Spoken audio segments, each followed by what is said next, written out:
사무엘상 17장 41절에서 49절까지의 말씀입니다. 구약성서 437쪽에 있습니다. 다 같이 일어나셔서 한 목소리로 봉독하겠습니다. 블레셋 사람이 점점 행하여 다윗에게로 나오는데 방패된 자가 앞섰더라. 그 블레셋 사람이 둘러보다가 다윗을 보고 업신여기니 이는 그가 젊고 붉고 용기모가 아름다움이라. 블레셋 사람이 다윗에게 이르되 내가 나를 개로 여기고 막대기를 가지고 내게 나왔느냐 하고 그 신들의 이름으로 다윗을 저주하고 또 이르되 내게로 오라. 내가 내 고기를 공중의 새들과 들 짐승들에게 주리라.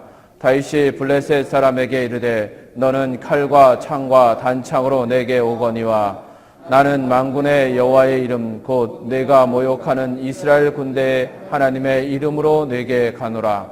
오늘 여호와께서 너를 내 손에 붙이시리니 내가 너를 쳐서 내 머리를 베고 블레셋 군대의 시체로 오늘날 공중의 새와 땅의 들짐승에게 주어 온 땅으로 이스라엘에 하나님이 계신 줄 알게 하고 또 여호와의 구원하심이 칼과 창에 있지 아니함을 이 무리로 알게 하리라. 전쟁은 여호와께 속한 것인즉 그가 너희를 우리 손에 붙이시리라.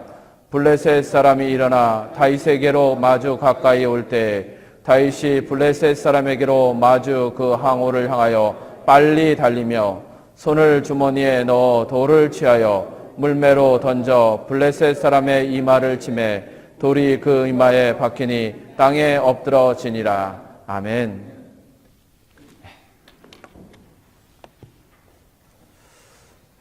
다윗과 골리앗의 싸움은 너무나 유명한 이야기가 되어 있습니다.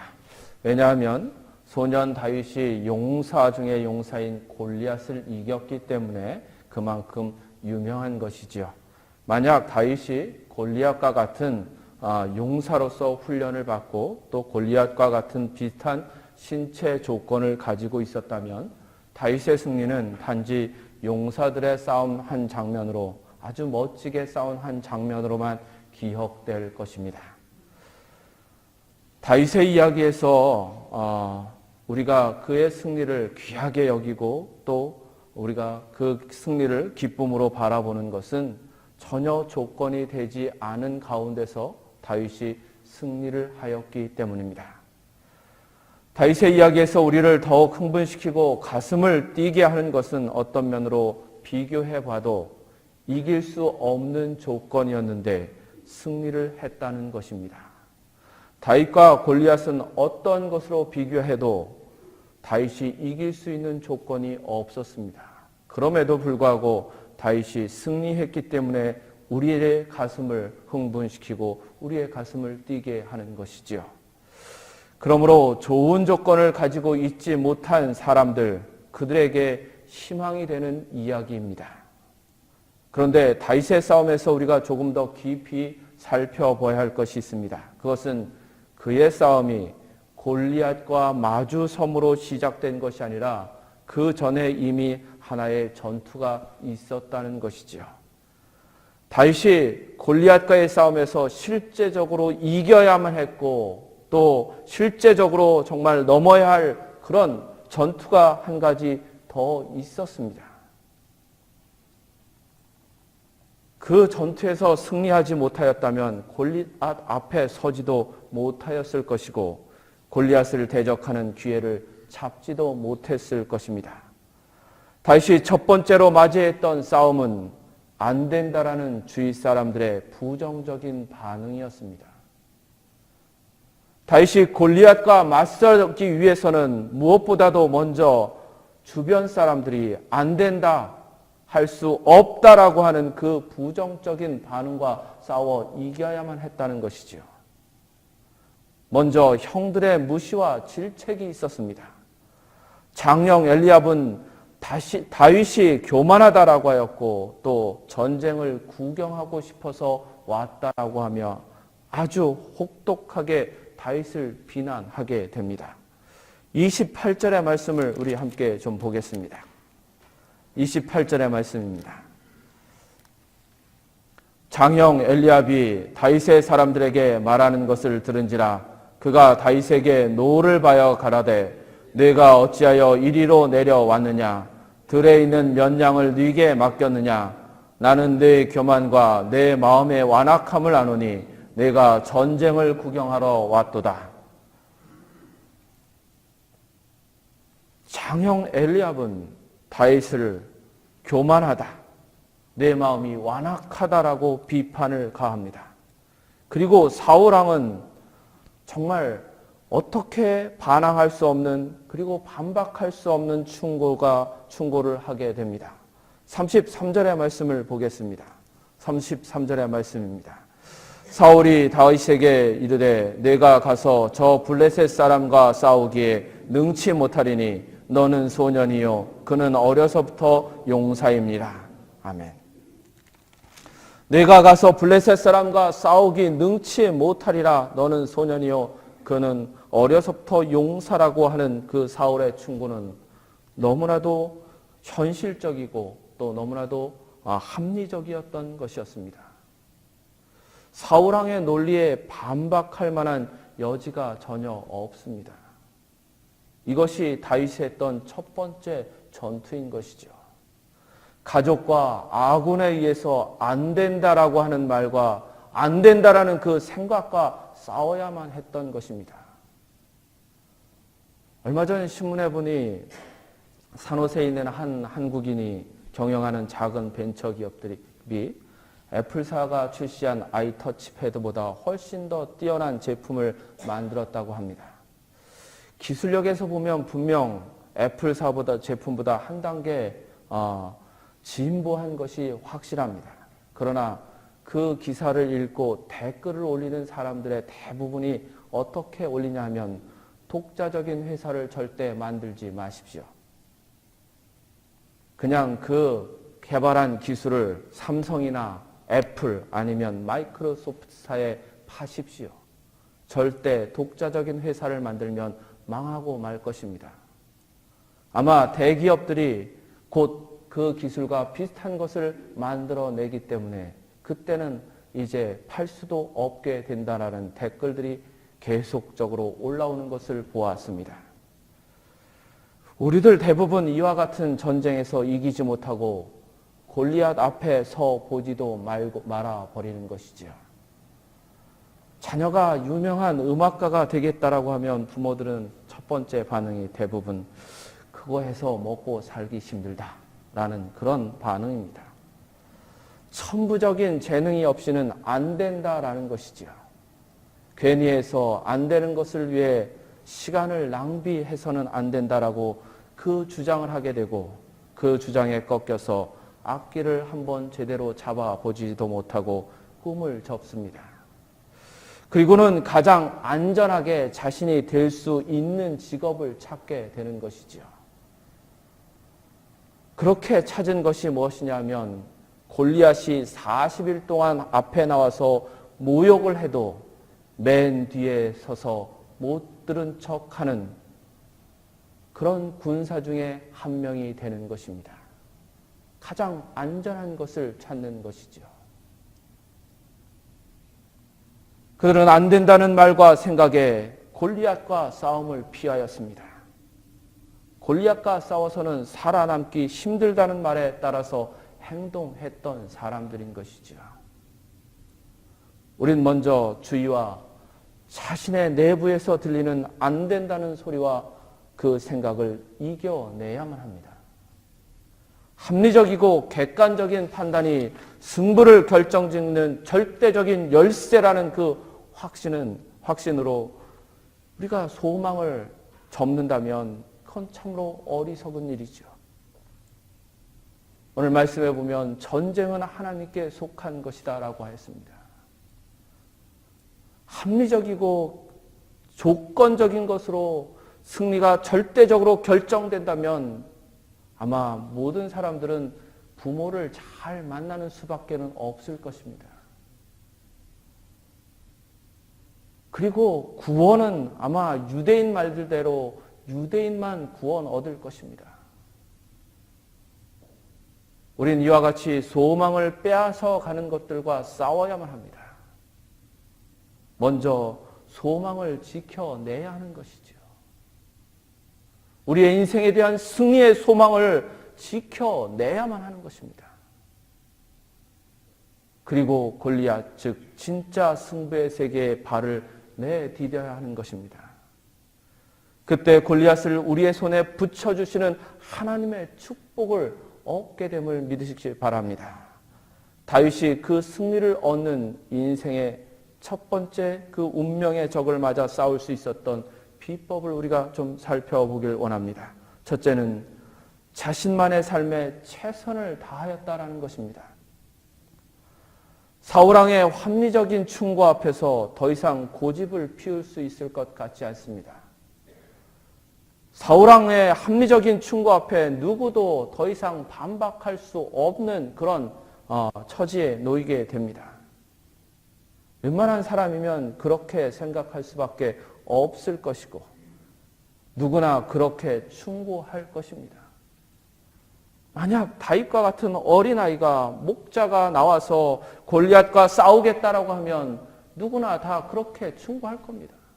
안 된다. 너는 소년이고 아직 저 골리앗과 싸우기에는 너무나 많은 것이 부족하다라고 충고할 것입니다.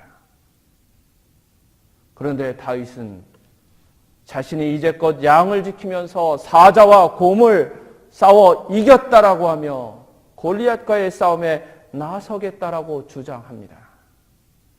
그는 자신만의 주장, 자신만의 그 생각을 가지고 있었다는 것이죠. 그것은 다윗 그 자신만의 것이었습니다. 그것은 자신이 맡은 일, 자신의 삶에 언제나 최선을 다한 것을 통해서 얻어진 논리고 주장인 것입니다. 양을 지키는 목자로서 사자와 곰이 나타나면 맞서 싸웠습니다. 사자와 곰과 싸우기 위해 기술을 연마하였고 또 몸을 단련시켰습니다. 자신의 삶에 최선을 다했기 때문에 무슨 일이든지 자신감이 있었고 자기 주장이 있었다는 것입니다. 비록 용사로 훈련된 사람과의 싸움은 사자와 곰을 상대하는 것과는 확연히 다를 것입니다. 그럼에도 불구하고 자신의 일에 최선을 다했던 것으로 인하여서 그는 자신감이 있었고 자기 논리가 있었고 자기 주장이 있었다는 것입니다. 한 가지 일에 자신감이 있는 사람은 어떤 일을 만나도 자신감이 있습니다. 그것은 무슨 일을 하느냐에서 오는 것이 아니라 어떻게 했느냐에 따라서 오는 자신감이라는 것이죠. 다윗은 양치는 일에 최선을 다하였습니다. 양치는 일로 자신감을 갖고자 한다면 아마 골리앗과는 싸울 수 없을 것입니다. 하지만 다윗이 가진 자신감은 그 양치는 일에 내가 최선을 다했고 목숨을 걸고 양을 지키는 일을 했다라는 그 자신감인 것이죠. 생활의 단일이라는 프로그램에 보면 그 소개되는 분들이 아주 다양한 분야의 그런 일들을 하는 것을 보게 됩니다. 그런데 그들에게 공통점이 있는데 그것은 뭐냐? 자신감과 기쁨이 있다라는 것입니다. 다른 좋은 일을 하는 사람을 만나면 그 일을 하는 것이 부러울 만도 한데 그들의 모습에는 전혀 그런 것이 없습니다. 자신의 삶에 최선을 다하면 자신감이 충만하게 되는 것입니다. 자신의 일에 최선을 다하지 않고 다른 사람의 일에 더 좋아 보인다고 하며 주위를 둘러보는 사람은 언제나 자신감이 없는 삶을 살게 되는 것이지요. 제가 심무했던 교회의 한 집사님은 꽃꽂이를 좀 취미로 잘 하셨습니다. 그런데 그분은 시골에서 자라서 시골의 작은 교회의 꽃꽂이를 감당하던 분이었습니다. 그저 들풀과 산에서 나는 재료들을 가지고 스스로 책을 보면서 꽃꽂이를 하셨던 분입니다. 그분을 처음 교회 꽃꽂이 담당으로 세웠을 때 사람들은 여러 가지 말들을 했습니다. 그 말들이 저에게도 들렸는데 그 집사님에겐 안 들렸겠습니까? 다 들었을 것입니다. 그럼에도 불구하고 그 집사님 그 이야기들 들었다고 저한테 와서 이야기하지 않고 그저 꽃꽂이 담당을 잘 감당해 주셨습니다. 끝까지 그 일을 감당하면서 그분은 자신감을 갖게 되었던 것 같습니다. 그러므로 삶의 변화가 있을 때 그는 커다란 화원을 만들어서 지금은 아주 그 화원 사업을 크게 감당하고 있다고 합니다. 부정적인 말과 생각 그리고 판단을 이겨낼 수 있는 자신감은 언제나 자신의 삶에 최선을 다하는 사람들에게 주어지는 복입니다. 부정적인 말과 생각 그리고 판단을 이겨낼 수 있는 힘은 내가 내 삶에 최선을 다할 때 하나님께서 주시는 복인 것이지요. 운명의 적인 골리앗 앞에 서고자 한다면 그리고 승리를 원한다면 자신의 일에 최선을 다하십시오. 최선을 다할 때 세상의 모든 것에 자신감을 갖고 맞서게 될 줄 믿습니다. 두 번째는 하나님의 자녀로 하나님의 승리를 기대하라는 것입니다. 다윗은 골리앗 앞에서 당당하게 하나님의 승리를 선포합니다. 칼과 창으로 나오는 골리앗에게 하나님의 이름과 그의 능력이 칼과 창에 있지 않음을 분명하게 선언하고 있는 것이지요. 그리고 그는 무섭게 다가오는 골리앗 앞에서 하나님의 자녀로서 하나님의 승리를 소망하고 기대합니다. 47절의 말씀을 함께 좀 보겠습니다. 47절의 말씀입니다. 함께 있습니다. 또 여호와의 구원하심이 칼과 창에 있지 아니함을 이 무리로 알게 하리라. 전쟁은 여호와께 속한 것인즉 그가 너희를 우리 손에 붙이시리라. 아멘. 다윗과 이스라엘 군사들의 차이가 바로 여기에 있습니다. 이스라엘의 군대도 모두들 자신들이 하나님을 믿는 사람들이고 하나님의 자녀라는 믿음은 다 갖고 있었습니다. 만약 개별적으로 만나서 하나님의 자녀가 아니고 하나님의 백성이 아니다라고 하면 아마 난리가 났을 것입니다. 자신을 모욕했다고 하며 당장 달려들어서 손에 들고 있던 칼을 휘둘러 댈 것입니다. 이스라엘 백성들은 모두가 다 하나님의 자녀이고 하나님의 백성이라는 믿음이 있었습니다. 그런데 골리앗 앞에 나서지 못합니다.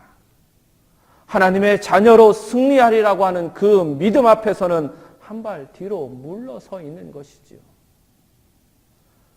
하나님의 자녀라는 것은 믿지만 골리앗과의 싸움에서 승리는 글쎄요라고 되는 것이죠.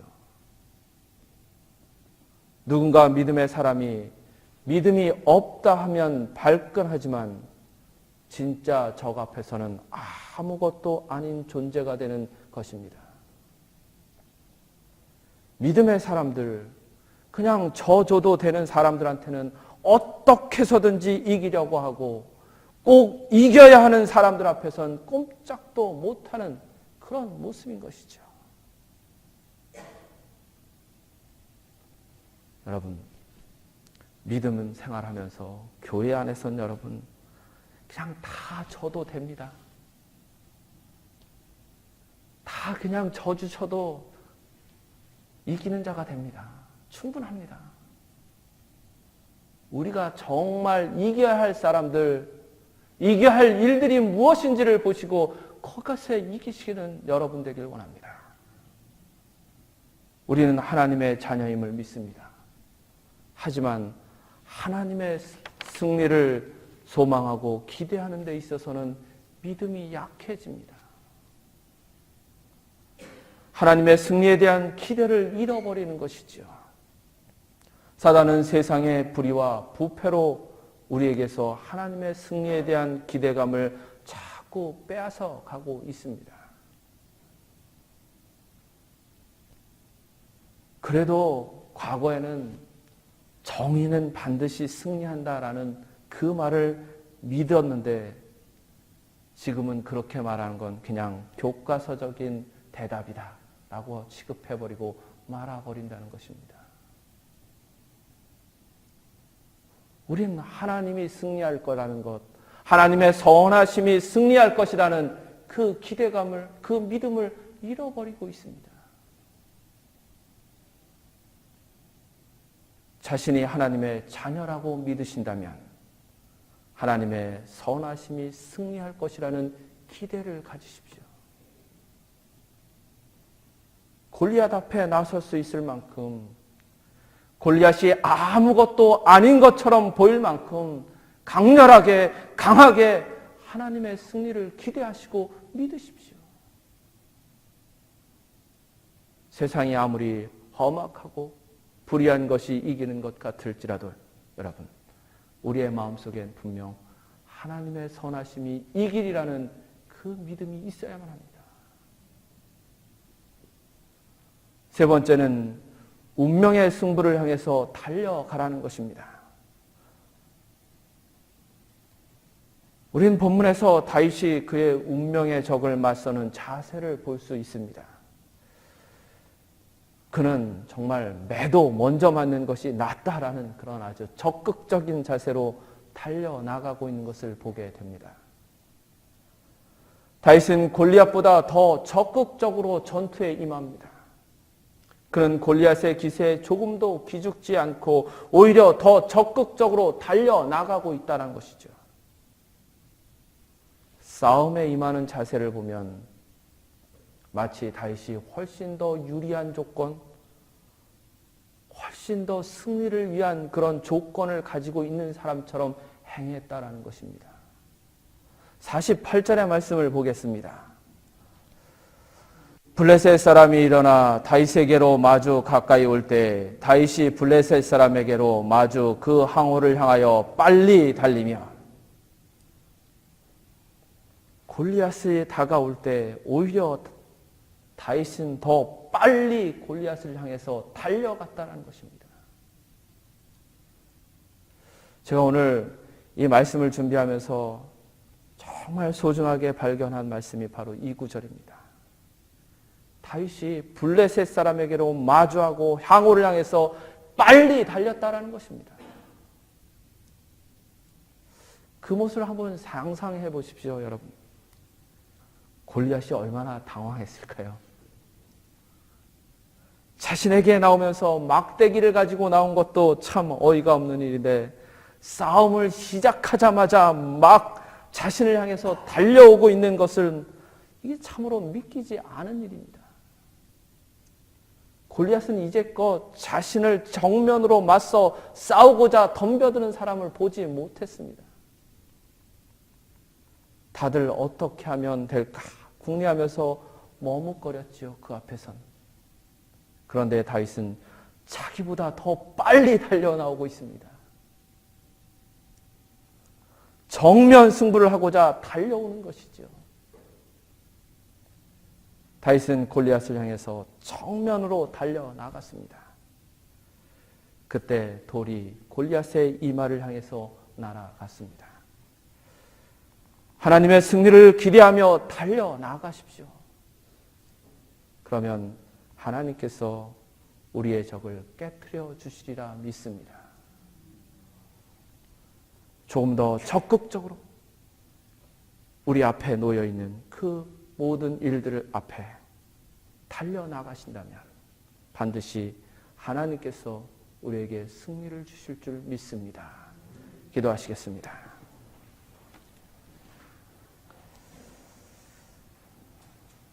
주님, 우리의 삶 속에 주어지는 모든 일들 가운데서 우리의 최선을 다하여서 일할 수 있는 자들 되게 하여 주시옵소서.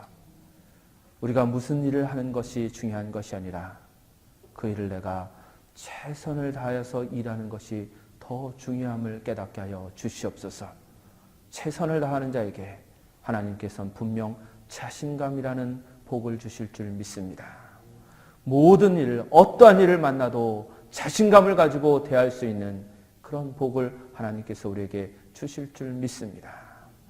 다윗과 같이 자신감 있게 우리 앞에 놓여있는 그 싸움에 나아갈 수 있는 자들, 더 적극적으로 그 싸움에 임할 수 있는 그런 저희들 되게 하셔서 하나님의 승리를 맛보는, 하나님의 승리를 이루는 삶을 살 수 있도록 이끄시길 원하며 예수님의 이름으로 기도합니다. 아멘.